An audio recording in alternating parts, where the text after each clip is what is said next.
మీ అందరు కూడా గమనిస్తూ ఉన్నారు. రేవంత్ రెడ్డి గారు నిన్నెక్కడో మాట్లాడుతూ నోటికొచ్చినట్టు మాట్లాడినరు.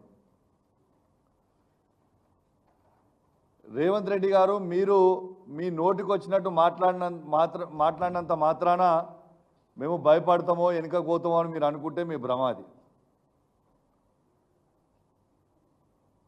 ఇలా మూసి రివర్ ఫ్రంట్ అనే పేరు మీద ఇలా రేవంత్ రెడ్డి గారు 1,00,000 కోట్ల రూపాయల స్కామ్ చేస్తూ ఉన్నాడు. 101% ఇది 1,00,000 కోట్ల రూపాయల స్కాము. ఎందుకు ఇంత నేను గట్టిగా చెప్తా ఉన్నానంటే, ఇంతకు ముందున్న 10 సంవత్సరాలు మా కేసీఆర్ గారి నాయకత్వంలో కేటీఆర్ గారు మున్సిపల్ శాఖ మంత్రివర్యులు ఉండే.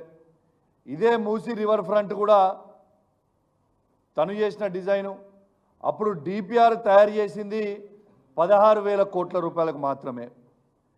ఏ ఒక్క పేదవాడి ఇల్లు కూలగొట్టకుండా, ఏ ఒక్క పేదవాడికి ఇబ్బంది కాకుండా కేటీఆర్ గారు ఆ రోజు 16,000 కోట్ల రూపాయలకి ఇలా మూసి రివర్ ఫ్రంట్ డిపిఆర్ తయారు చేయించి, దాంట్లో దాదాపు 3,800 కోట్ల ఎస్టీపీ ట్యాంక్స్ కూడా మొత్తం కూడా కంప్లీట్ అయిపోయినాయి.